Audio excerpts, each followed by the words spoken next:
Assalamualaikum warahmatullahi wabarakatuh. Pada kesempatan ini izinkan saya Yunus Arkadia, nomor induk mahasiswa 044302319, akan memerankan peran sebagai jaksa penuntut umum, majelis hakim, dan penasihat hukum terdakwa dalam perkara pembunuhan dengan terdakwa Ayam bin Kampung.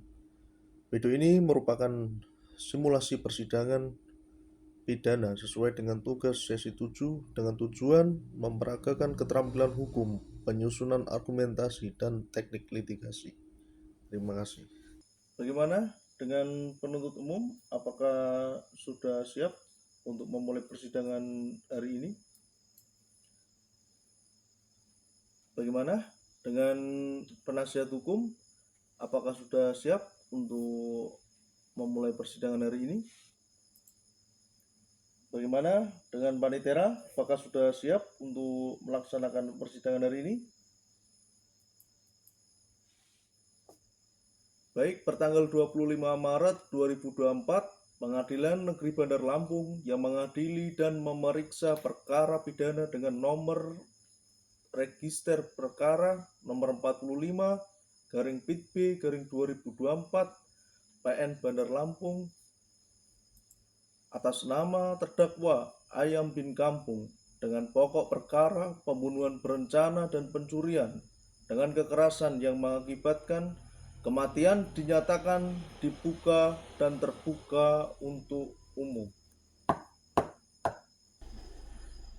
Sesuai dengan agenda sidang minggu lalu, dengan catatan sidang lanjutan per hari ini 15 Maret 2024 akan dilanjutkan dengan penyampaian duplik oleh penasehat hukum terdakwa. Kepada penasehat hukum, silakan disampaikan dupliknya pada hari ini. Baik, terima kasih Yang Mulia. Nota keberatan eksepsi terhadap jaksa penuntut umum nomor registrasi PDM strip 45 garing 2 garing 2024 PN Bandar Lampung atas nama terdakwa Ayam bin Kampung. Kepada yang terhormat Majelis Hakim yang memeriksa dan mengadili perkara nomor registrasi PDM strip 45 garing 2 garing 2024 PN Bandar Lampung. Pertama-tama, kami penasihat hukum dari saudara Ayam bin Kampung menyampaikan rasa terima kasih yang setinggi-tingginya kepada majelis hakim yang mulia yang memeriksa dan mengadili perkara ini. Kami selaku penasihat hukum telah meyakini bahwa majelis hukum yang mulia yang bertindak adil dan bijaksana terhadap semua pihak dalam persidangan ini. Majelis hakim yang mulia telah memberikan kesempatan yang sama baik kepada jaksa penuntut umum untuk menyusun dakwaannya maupun kepada terdakwa dan penasihat hukum juga telah diberikan kesempatan yang sama. Yang terhormat Majelis Hakim yang mulia, dengan hormat kami mengajukan keberatan atas surat dakwaan penuntut umum dengan alasan-alasan sebagai berikut. Pertama, dakwaan tidak jelas dan tidak lengkap, obskur label. Surat dakwaan tidak secara jelas dan lengkap menguraikan unsur-unsur tidak pidana yang didakwakan, khususnya terkait dengan rencana terlebih dahulu dalam dakwaan primer pasal 340 KUHP. Dakwaan hanya menyebutkan bahwa terdakwa dengan sengaja dengan rencana terlebih dahulu telah menghilangkan nyawa orang lain tanpa menjelaskan secara rinci bagaimana rencana tersebut dibuat, kapan rencana tersebut muncul, dan bukti-bukti yang mendukung adanya rencana tersebut. Hal ini bertentangan dengan ketentuan pasal 143 ayat 2 KUHP yang mensyaratkan dakwaan harus jelas, lengkap, dan tidak menimbulkan keraguan. Poin kedua, motif dakwaan tidak didukung bukti yang memadai. Dakwaan menyatakan bahwa perbuatan terdakwa didorong oleh motif iri hati terhadap korban karena korban sering mendapat uang dari keluarga dan dapat membeli barang mahal. Sementara terdakwa kesulitan membayar kos dan memiliki hutang. Namun dalam kronologi perkara dan keterangan saksi-saksi, tidak ada bukti-bukti konkret yang menunjukkan adanya iri hati tersebut. Sebaliknya, keterangan tetangga kos menunjukkan bahwa hubungan antara terdakwa dan korban baik-baik saja tanpa ada pertengkaran. Dakwaan ini bersifat spekulatif dan tidak didasarkan pada fakta yang terbukti sehingga melanggar asas pembuktian dalam. Kemudian pada poin yang ketiga, yang mulia, kesalahan prosedur dalam penangkapan dan penahanan. Berdasarkan kronologi, pembunuhan terjadi pada tanggal 2 Februari 2024, namun penangkapan terdakwa baru dilakukan pada tanggal 3 atau 4 Februari 2024. Surat dakwaan tidak menjelaskan alasan keterlambatan penangkapan tersebut yang berpotensi melanggar ketentuan pasal 18 KUHP tentang penangkapan. Selain itu, terdapat inkonsistensi dalam status penahanan seperti pengalihan jenis penahanan, penangguhan, dan pencabutan penangguhan yang tidak dijelaskan dengan jelas dalam dakwaan. Hal ini menimbulkan keraguan tentang legalitas proses penahanan terdakwa. Demikian yang mulia, keberatan ini kami ajukan kiranya dengan penuh hormat atas kebijaksanaan majelis hakim yang mulia, kami mohon agar mengabulkan eksepsi ini secara keseluruhan. Kemudian menyatakan bahwa surat dakwaan penuntut umum tidak sah dan tidak dapat diterima, serta menghentikan pemeriksaan perkara ini terhadap terdakwa Ayam bin Kampung. Kemudian mohon kiranya memerintahkan penuntut umum untuk memperbaiki dakwaan sesuai dengan ketentuan hukum yang berlaku. Kami ucapkan terima kasih atas perhatian majelis hakim. Penuntut umum, apakah telah memahami isi dari duplik yang telah disampaikan oleh penasihat hukum? Penuntut umum, apakah ingin memberikan tanggapan terhadap duplik yang disampaikan oleh penasihat hukum terdakwa? Assalamualaikum warahmatullahi wabarakatuh. Yang kami hormati majelis hakim yang memeriksa dan mengadili perkara ini, izinkan saya, Syed Yunus Argadia, selaku jaksa penuntut umum pada Kejaksaan Negeri Bandar Lampung, untuk membacakan surat tuntutan dalam perkara tindak pidana pembunuhan berencana oleh terdakwa Ayam bin Kampung. Surat tuntutan ini disusun berdasarkan hasil pemeriksaan di persidangan, alat bukti yang sah, serta keyakinan kami berdasarkan pasal 183 dan 184 Kitab Undang-Undang Hukum Acara Pidana. Adapun identitas terdakwa, nama terdakwa Ayam bin Kampung, tempat tanggal lahir Lampung 12 Januari 2001, jenis kelamin laki-laki, umur 23 tahun, pekerjaan mahasiswa Universitas Bumi, Prodi Bahasa Sangsekerta, alamat Jalan Melati nomor 45 Bandar Lampung, agama Islam, kewarganegaraan Indonesia. Yang mulia, perbuatan tersebut sebagaimana diatur dan diancam dalam primer pasal 340 Kitab Undang-Undang Hukum Pidana KUHP subsidiar pasal 338 junto pasal 365 ayat 4 KUHP. Fakta-fakta yang terungkap dalam pemeriksaan di persidangan secara berturut-turut berupa keterangan saksi, keterangan ahli, surat keterangan terdakwa, petunjuk, dan barang bukti.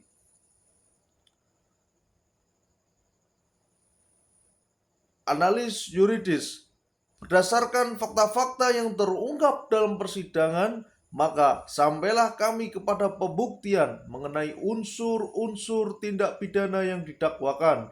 Oleh karena dakwaan yang diajukan berbentuk subsidiaritas, maka penuntut umum membuktikan dakwaan primer terlebih dahulu melanggar pasal 340 KUHP dengan unsur sebagai berikut. A. Unsur barang siapa orang yang melakukan perbuatan yaitu terdakwa Ayam bin Kampung telah terbukti berdasarkan identitas dan keterangan saksi. B. Unsur dengan sengaja menghilangkan nyawa orang lain, terdakwa dengan sengaja menusuk korban menggunakan pisau lipat hingga korban meninggal dunia, terbukti dari keterangan saksi, CCTV, dan forensik. C. Unsur dengan rencana terlebih dahulu, terdakwa telah merencanakan pembunuhan terinspirasi dari film Narcos, menyimpan pisau di jok motor, dan berpura-pura pulang sebelum menyerang, terbukti dari keterangan terdakwa dan kronologi peristiwa. Dengan analis yuridis sebagai berikut, unsur-unsur pasal 340 KUHP telah terpenuhi secara sah dan meyakinkan berdasarkan fakta persidangan. Dakwaan subsidiar tidak perlu dibuktikan karena dakwaan primer telah terbukti. Analis barang bukti. Barang bukti berupa pisau lipat digunakan sebagai alat pembunuhan dan terbukti dari luka korban sesuai keterangan ahli. Polstik besar dan spray digunakan untuk menyembunyikan mayat. Laptop, MacBook, dompet, dan ponsel iPhone adalah hasil pencurian yang terkait dengan pembunuhan sehingga harus dirampas untuk negara sebagai barang bukti.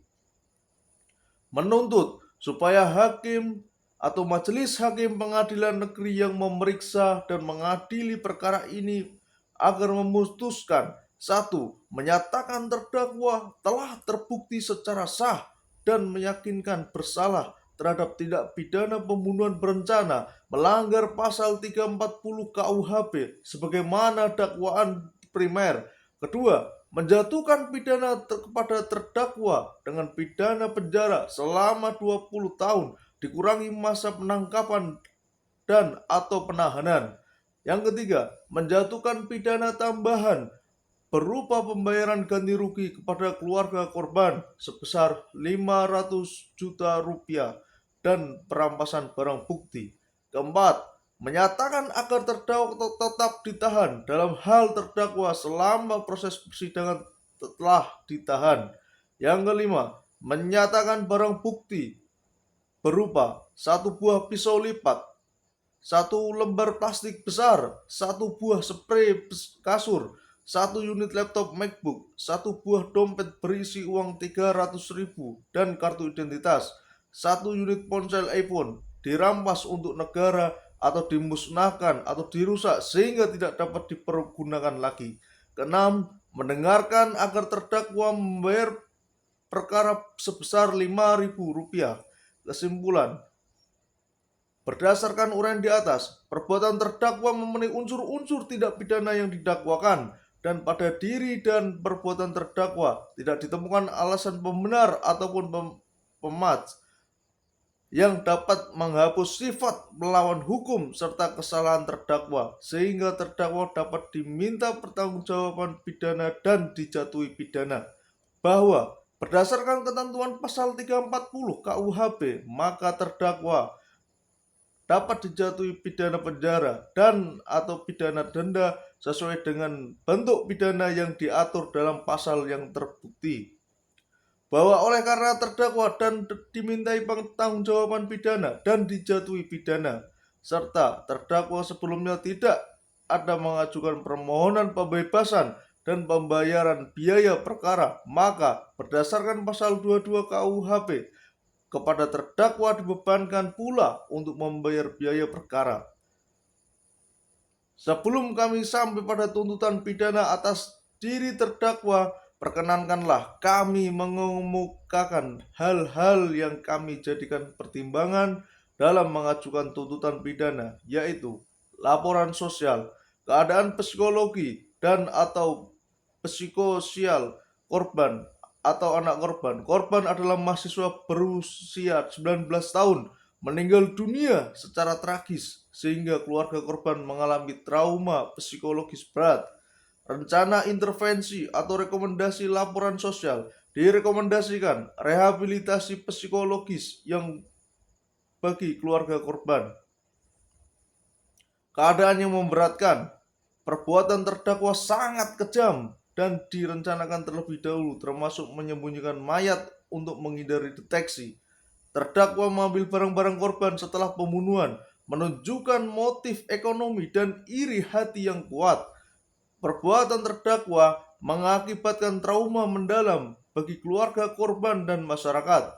Keadaan yang meringankan, terdakwa adalah mahasiswa masih muda 23 tahun dan belum pernah dihukum sebelumnya. Terdakwa mengakui perbuatannya di persidangan dan menyesali tindakannya. Demikian surat tuntutan ini dibuat untuk digunakan sebagaimana mestinya. Bandar Lampung, 10 April 2024. Penuntut Umum Gusti Ketut Arya Widyana Esa. Terima kasih Majelis Hakim yang mulia.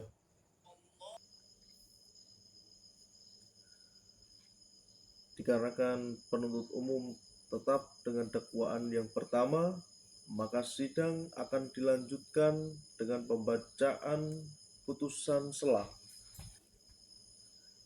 Dengan ini, Majelis Hakim meminta kepada para pihak penuntut umum, terdakwa, serta penasihat hukum untuk dapat memberikan Majelis Hakim waktu untuk bermusyawarah dan menetapkan putusan selah pada persidangan kita hari ini. Terima kasih. Baik, berdasarkan fakta persidangan yang telah kita lalui hingga proses tahap ini, maka Majelis Hakim akan menetapkan putusan selah atau putusan sementara. Maka pada para pihak Majelis Hakim harap menyimak dan memperhatikan isi putusan yang akan Majelis Hakim sampaikan. Putusan selah terhadap register perkara nomor 45/PIT-B/2024 PN Bandar Lampung demi keadilan berdasarkan Tuhan Yang Maha Esa, Pengadilan Negeri Bandar Lampung yang mengadili dan memeriksa perkara pidana dengan pemeriksaan acara biasa dalam peradilan tingkat pertama dalam persidangan secara majelis menjatuhkan putusan selah sebagai berikut. Kepada terdakwa Ayam bin Kampung, berdasarkan pertimbangan terhadap penyampaian eksepsi atau duplik dari penasihat hukum terdakwa,